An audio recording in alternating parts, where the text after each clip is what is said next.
Okay. Let's see. Okay. So looking at the question. So we got the graph. We got that it was a plane. To sketch the plane, we just plotted the intercepts and connected them.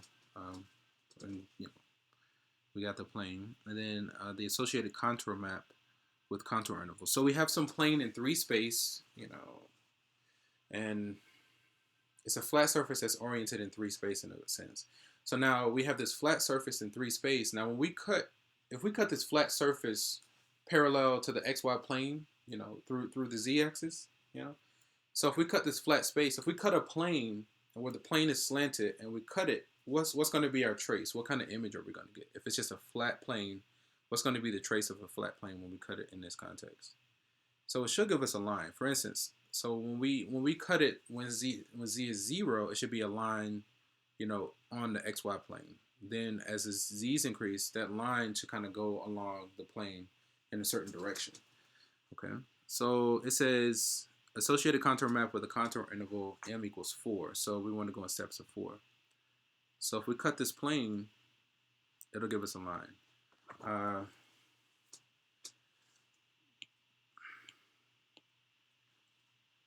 So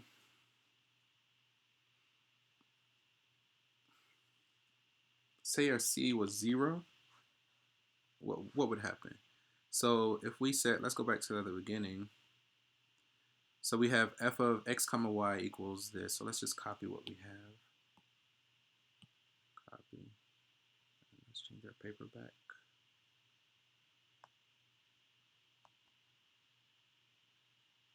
And let's paste. Okay. So now if we have this, and instead of it being f of x, y, we let that be our constant c.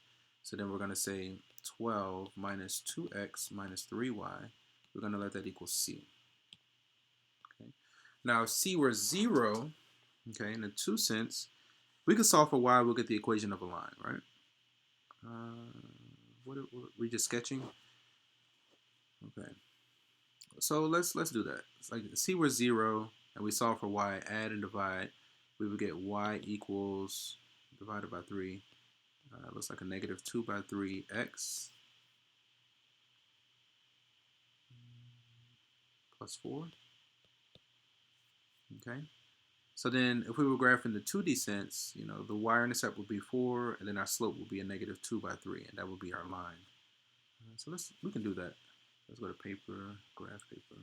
So we can actually graph that x and the y. So now, if we're doing the contour map, we're standing on the z-axis, looking down into the xy plane, and we're cutting it in intervals of 4, and it's giving us an image.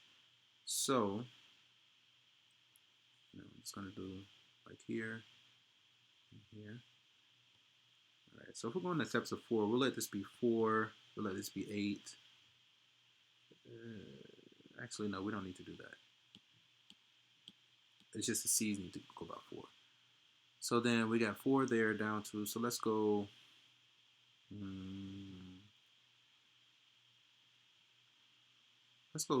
let's go 15 in all directions. 1, 2, 3, 4, 5, 6, 7, 8. 1, 2, 3, 4, 5, 6, 7, 8, 9, 10. Okay, we'll go to 20 in steps of 2. So we should have 10 tick marks. 1, 2, 3, 4, 5, 6, 7, 8, 9, 10. That'll be fine, I guess. 1, 2, 3, 4, 5, 6, 7, 8.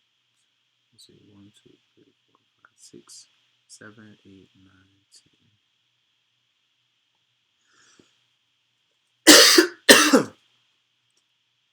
It's kind of going off, but that'll be okay.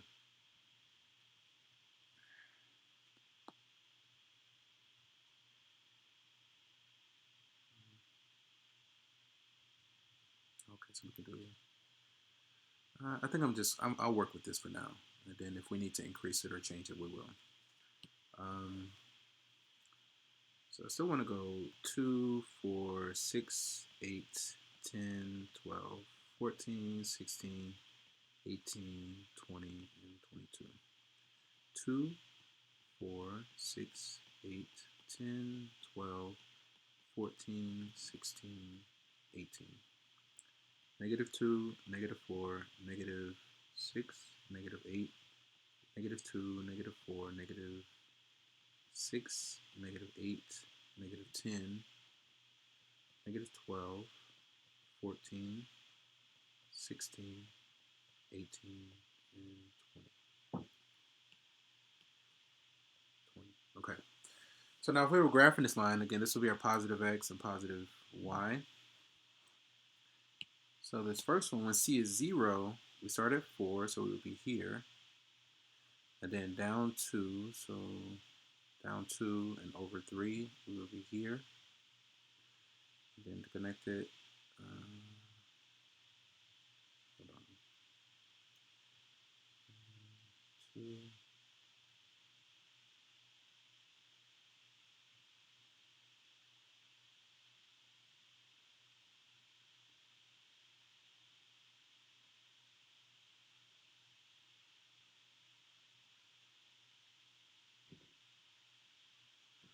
Let's try to get a better line than that. So for instance, when x is, let's say, -12, that's a 4, 8, and 4 is 12. So when x is -12,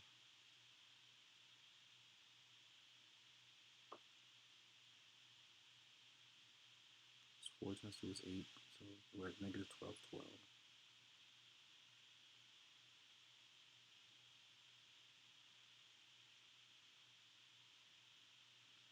Okay. And then let's do when x is, let's do 12 on the right. So then that's 4, that's -8, that's -4. So when we go to 12 here, we're at -4 division. Let's try that again. So at 12, we're at -4, which is here. Okay. I think that's okay. We can go a little further. So maybe when x is 20, let's do 18. So 18 divided by 3 is what? 6 times 2 is 12. So that's a -12. It's a -8. So when we're 18, we're at -8, which is here. Okay, that looks good. We can go further to the left. Let's extend this further. So when x is, let's do 18 over there as well. So -18, that's 6 times 2 is 12, plus 4 is 16. So we're at -18, 16, which is here. All right, that's good. So I just wanted to extend my line across my whole graph. You know, we kind of got some large numbers, so it's okay. But this line looks good. So this is when c is 0. Let's say go in intervals of 4. So then we're gonna let c be. Let's go when c is 4. Okay. So then we would get. Now where's our c there? Our c was 0. So let's do when c was 4. So we'll get 12 minus 2x minus 3y equals 4. If we solve for y, I'll add and subtract. I'll get 3y equals 12 minus 2x minus 4. So then y equals -2 by 3x. 12 minus 4 is 8. So that's plus 8 over 3. Okay. So it's parallel to our previous, but instead of the intercept being 4, it's now 8 by 3. What is that? 2 2 2/3. So we could copy this line and move it up to 2 2/3. So let's try to do that before that goes off. We can stop that. And then we're just going to capture our line. We're going to pick up some other things here, but that's okay. Let's copy, paste. Now we want to paste it somewhere. So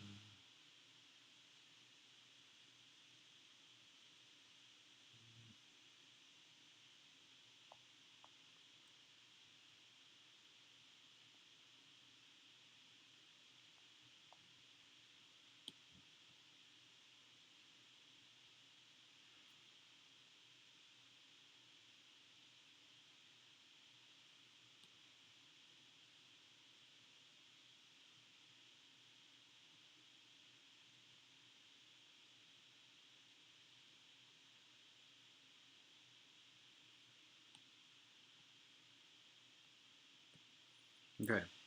So then if we have this, we go up, instead of going up to 4, oh shoot. Instead of going up to 4, our y-intercept is 2 2/3. So 2. So it's really close to 3. So we'll get that.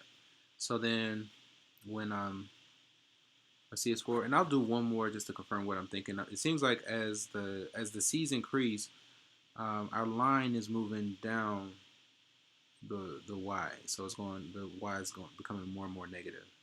But let's do one more, and then we'll have to stop. So then let's do a C is 8. When C is 8. So if I divide it by 3, that's going to be 12 minus 4 divided by 3. 12 minus 4 is 8 over 3.